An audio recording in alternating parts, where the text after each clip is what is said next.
తరలి రాద తనే వసంతం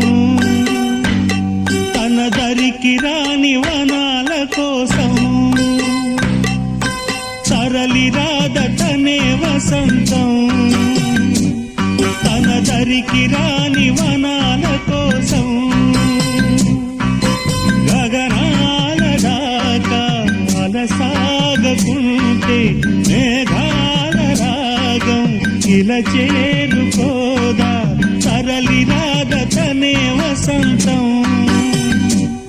తన దరికి రాని వనాల కోసం